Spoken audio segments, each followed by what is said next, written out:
For the love of Winnie. For weeks, since the transition of Dr. Nelson R. Mandela, I have wanted to craft some words about Winnie Madikizela Mandela, born Nomzamo Winifred Madikizela, the second wife of Nelson. Although her role has been downplayed in the present corporate press, this is an abuse of history.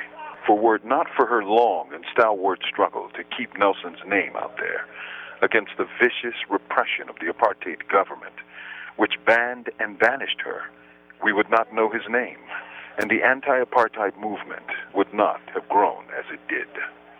A stunning black beauty, a courageous figure of both her husband and the African National Congress, she endured for years, for decades, and fought hardest of all to bring about the freedom of Mandela.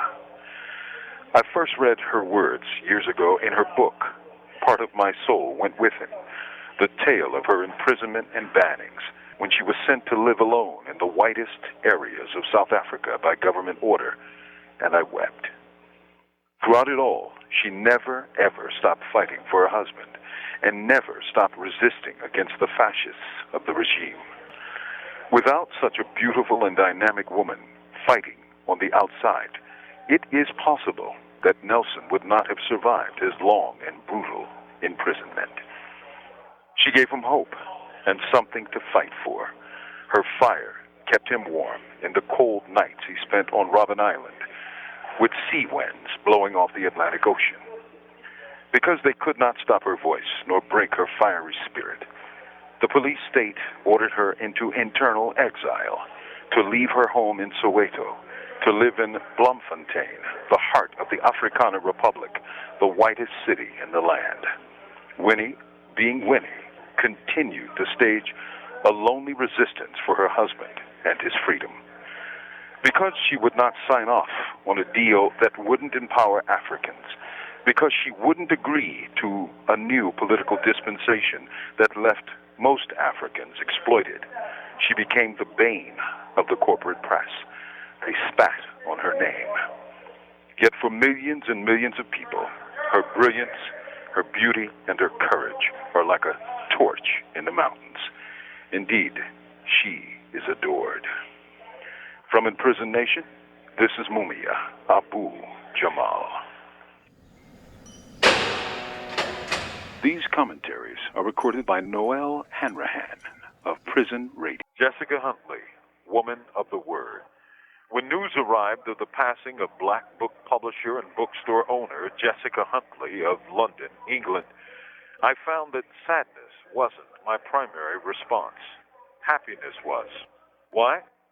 Because by merely reading her name, the image of her brilliant smile filled my mind, and I felt the rush of her deep and abiding love for black people the world over.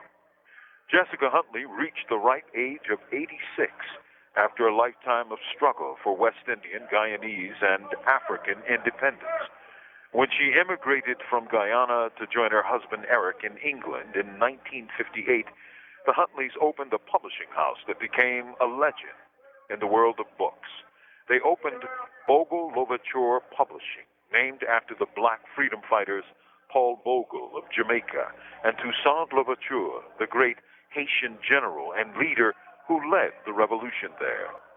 Bogle Louverture began its stellar career with a blockbuster, Groundings with My Brothers, by the brilliant Guyanese scholar and revolutionary Walter Rodney, who recounts his discussions with Rastafarians in Jamaica.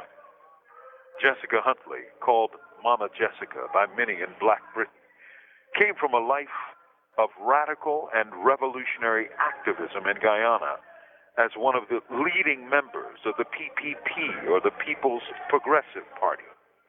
She was also a founding member of the WPO, the Women's Progressive Organization, in 1953, which gave voice and presence to women in the Guyanese independence movement. Jessica was named its provisional secretary. Sister Mama Jessica Huntley was a lifelong radical activist, writer, publisher, wife, mother, and lover of African people the world over. I rejoice in her life and feel blessed to have been able to have seen her smile and to have heard her remarkable Guyanese accent, she returns to her ancestors. From Imprisoned Nation, this is Mumia, Abu-Jamal. These commentaries are recorded by Noelle Hanrahan of Prison Radio. To be young, gifted, and Simone, about Nina. The British poet Shelley once said, "Our sweetest songs are those that tell of saddest thought." When the historical record of the 20th century is finally written, a special chapter will have to be penned about the remarkable and talented singer who was called Nina Simone. In any true history, words, no matter how skillfully crafted or masterfully molded, will fail to capture the brilliance of the woman.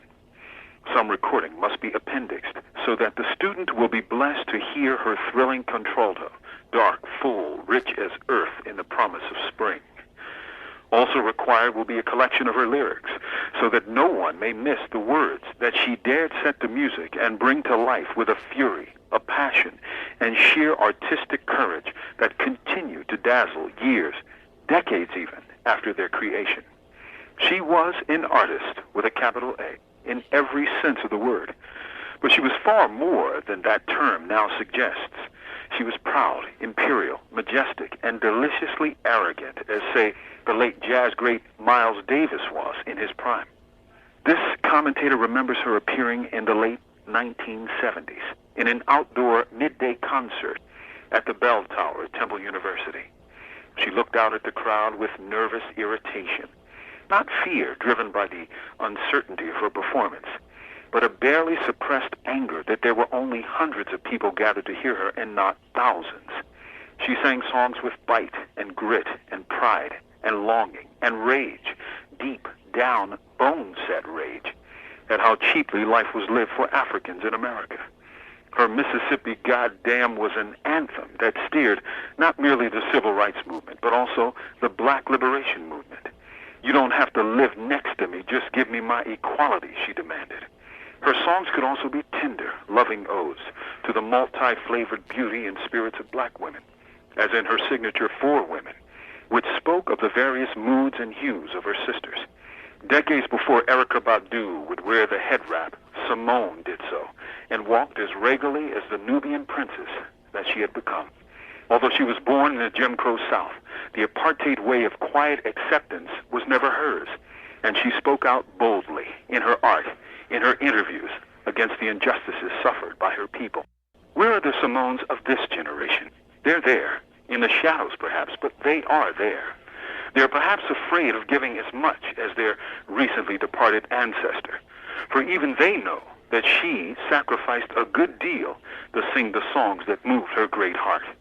Such a prospect is no doubt scary. Yet one wonders who among the madding throng will be remembered, not to mention revered, 30 years from now. How much of what is produced now furrows its way into the heart or rings the deep bell of recognition in the soul? Who will sing of the wonder, the terror, the beauty, and the madness of black life in this new century? From Death Row, this is Mumia Abu-Jamal.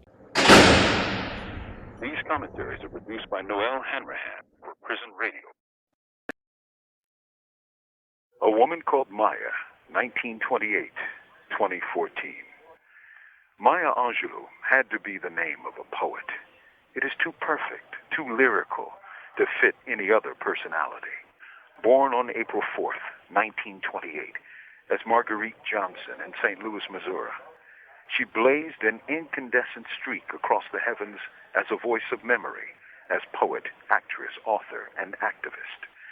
She taught generations of students as an honored professor of literature. As a young woman, she struck the boards as an African dancer. And she was a close friend and colleague of Malcolm X, working briefly as a leading member of his post-Nation of Islam grouping, the Organization of African American Unity. During the early 60s presidency of Kwame Nkrumah, Ghana attracted activists from around the world, especially black Americans. Maya Angelou would be among them, making West Africa her home. There she would meet Malcolm again, tanned dark by the African sun, goateed, and fresh from his Hajj to Mecca, appearing at her door. The assassination of Malcolm X seemed to have marked a turning point in her life, for it seemed like the work of crazy people, she said. She got a call while visiting a relative in San Francisco, and the news of Malcolm's fate numbed her into shock. Her brother appeared at the house unbidden and drove her away. As they walked the city's Black District, then the Fillmore, the conversation was about Malcolm, but decidedly negative. He got what he deserved, said one. Serves him right, said another. Her brother turned to her and said, "These are the people that man died for." She would thereafter write Mother, Teach, and Mentor. Her autobiography, I Know Why the Cage Bird Sings, a tale of childhood betrayal, vengeance, and death, would be joined by works of poetic wonder, light, and hope. Her majestic contralto would lend a presidential inauguration a nobility it did not deserve when she delivered On the Pulse of the Morning, reciting, "History, despite its wrenching pain, cannot be unlived, but if faced with courage, need not be lived again." It seemed more fitting for her own extraordinary life. She is the mother of Guy Johnson, a brilliant novelist. From Imprisoned Nation, this is Mumia, Abu-Jamal. These commentaries are recorded by Noelle Hanrahan of Prison Radio.